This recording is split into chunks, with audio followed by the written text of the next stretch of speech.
नमस्ते। कभी सोचा है कि हमारी बॉडी जो एक जीती जागती मशीन जैसी है, आखिर चलती कैसे है? तो आज हम लाइफ प्रोसेसेस को ही समझेंगे, वो अमेजिंग सिस्टम जो हमें जिंदा रखता है। चलिए इस अनोखी मशीन के पुर्जे खोलकर देखते हैं। तो चलिए एक बड़े सिंपल लेकिन बहुत ही इंपॉर्टेंट सवाल से शुरू करते हैं। अगर हमारी बॉडी एक सुपर एडवांस्ड मशीन है, तो इस मशीन को नॉन स्टॉप चलने के लिए आखिर किस चीज की जरूरत पड़ेगी? जरा सोचिए इस बारे में।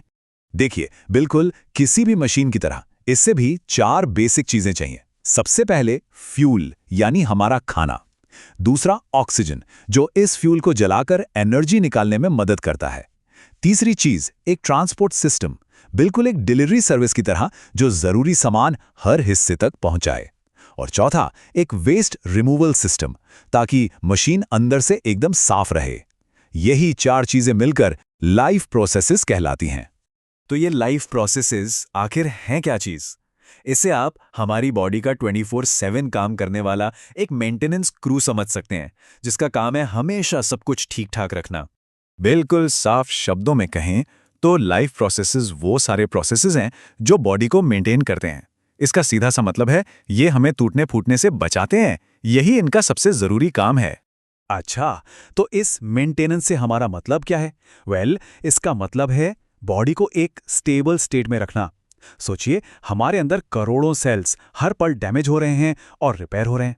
इस लगातार चलने वाली रिपेयर शॉप को चालू रखने के लिए ये प्रोसेसेस हमेशा 24/7 काम करते रहते हैं, चाहे हम जाग रहे हो या सो रहे हो।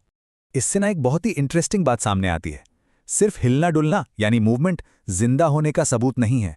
एक कार भी चलती है, पर वो जिंदा थोड़ी है। वहीं दूसरी तरफ एक पौधा कहीं नहीं चलता, फिर भी वो जिंदा है। इसका मतलब जिंदा होने का असली साइन बॉडी के अंदर चलने वाले इनविजिबल मॉलिक्यूलर मूवमेंट्स हैं। चलिए अब इन प्रोसेसेस को एक एक करके समझते हैं। सबसे पहले बात करते हैं न्यूट्रिशन की, यानी बॉडी को फ्यूल मिलता कैसे है। अब देखिए, फ्यूल लेने के ना 2 मेन तरीके हैं। एक है ऑटोट्रॉफिक, मतलब सेल्फ फीडर्स। ये है सिस्टम के मास्टर शेफ्स, अपना खाना खुद बनाते हैं, जैसे कि पौधे। और दूसरा है हेट्रोट्रॉफिक, यानी अदर फीडर्स, हम इंसानों की तरह जो खाने के लिए दूसरों पर डिपेंड करते हैं। पौधों के केस में इस जादुई प्रोसेस को फोटोसिंथेसिस कहते हैं। यहाँ पर होता क्या है कि सूरज की रोशनी यानी लाइट एनर्जी को केमिकल एनर्जी में बदला जाता है। सोचो, हम धूप खा तो नहीं सकते, राइट? लेकिन पौधे उसी धूप को एक एनर्जी रिच मॉलिक्यूल ग्लूकोज में पैक कर देते हैं, ताकि उसे बाद में इस्तेमाल किया जा सके। इसके 3 मेन स्टेप्स हैं। सबसे पहले पत्तियों में जो हरा रंग है, क्लोरोफिल, वो सूरज की रोशनी को एब्जॉर्ब करता है। फिर इस एनर्जी से पानी को तोड़ा जाता है हाइड्रोजन और ऑक्सीजन में। और यहाँ एक कमाल की बात है, जो ऑक्सीजन हम सांस में लेते हैं वो CO2 से नहीं, बल्कि पानी के टूटने से बनती है। और आखिर में उस हाइड्रोजन का इस्तेमाल करके कार्बन डाइऑक्साइड को ग्लूकोज में बदल दिया जाता है। यही है पौधे का असली खाना। तो वो थी पौधों की बात। अब आते हैं हेट्रोट्रॉफ्स पर। हमारे लिए न्यूट्रिशन का मतलब है डाइजेशन। बिल्कुल सिंपल शब्दों में, भोजन को सरल पदार्थों में तोड़ना ही पाचन है। ये जरूरी इसलिए है क्योंकि हमारे छोटे छोटे सेल्स पूरा का पूरा बर्गर या पिज्जा नहीं खा सकते। उन्हें तो उसके बिल्डिंग ब्लॉक्स यानी सिंपल मॉलिक्यूल्स ही चाहिए। हमारे पाचन की ये पूरी जर्नी 5 हिस्सों में पूरी होती है। सबसे पहले इंजेस्शन, यानी खाना मुंह में डालना। फिर डाइजेशन, उसे तोड़ना। उसके बाद एब्जॉर्प्शन, काम की चीजों को खून में भेजना। फिर होता है एसिमिलेशन, जब सेल्स उस एनर्जी को यूज करते हैं। और आखिर में एजेशन, यानी बचा हुआ कचरा बाहर निकालना। तो ये काम होता कहाँ है? कहानी शुरू हो जाती है मुंह में ही। हमारे सलाइवा में एमाइलेज एंजाइम होता है, जो रोटी के स्टार्च को तोड़ना शुरू कर देता है।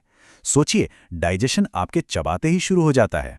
फिर पेट में HCl एसिड जर्म्स को मारता है और पेप्सिन एंजाइम प्रोटीन को तोड़ता है।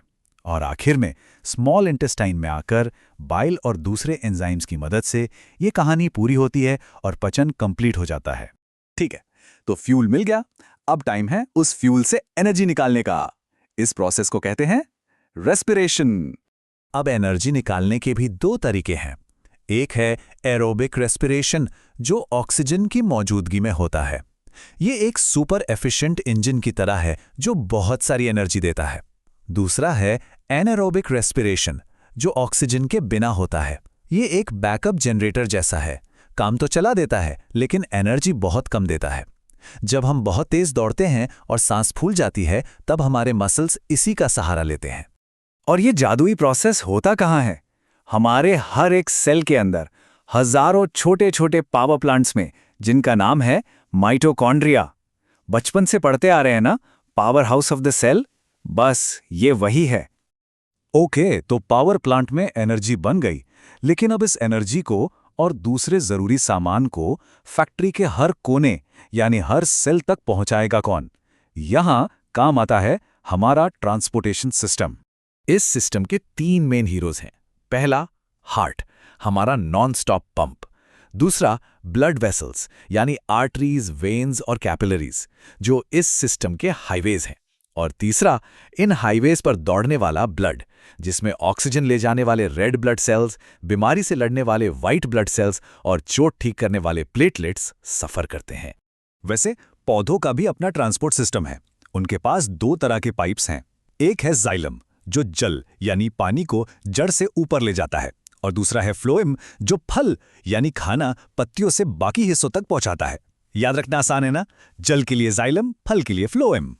अब आते हैं आखिरी लेकिन सबसे जरूरी प्रोसेस पर, एक्सक्रीशन यानी शरीर का वेस्ट मैनेजमेंट। देखिए, हर फैक्ट्री में कचरा बनता है, और अगर उसे साफ ना किया जाए तो वो जहरीला बन सकता है और पूरी मशीन को बंद कर सकता है। सेम चीज बॉडी के साथ है। हम इंसानों में ये सफाई का काम किडनीज करती हैं। इनकी फंक्शनल यूनिट है नेफ्रॉन, जो एक सुपर एडवांस्ड फिल्टर जैसा है। यहाँ 3 स्टेप्स होते हैं। पहले फिल्ट्रेशन, जहाँ खून से सब कुछ छान लिया जाता है, कचरा भी, काम की चीजें भी। फिर रीअब्जॉर्प्शन, जहाँ जरूरी चीजों को वापस खून में ले लिया जाता है। और आखिर में सिक्रीशन, जहाँ बचा कुचा कचरा भी इस पानी में डालकर यूरिन बना दिया जाता है। तो हमने इस मशीन के सारे पुर्जे अलग अलग देख लिए, लेकिन असली जादू इसमें है कि ये सब एक साथ एक टीम की तरह कैसे काम करते हैं। चलिए अब इस पूरी कहानी को एक साथ जोड़ते हैं।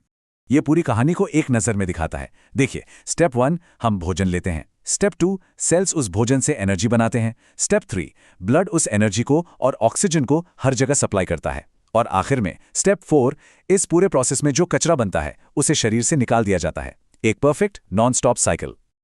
और आखिर में यही हैं लाइफ प्रोसेसेस। ये सिर्फ बायोलॉजी के चैप्टर्स नहीं हैं, बल्कि वो अनोखा और परफेक्टली सिंक्रोनाइज सिस्टम है जो एक बेजान मशीन और एक जिंदा इंसान के बीच का असली फर्क है। एक ऐसा सिस्टम जो हर पल बिना रुके हमें जिंदा रखता है।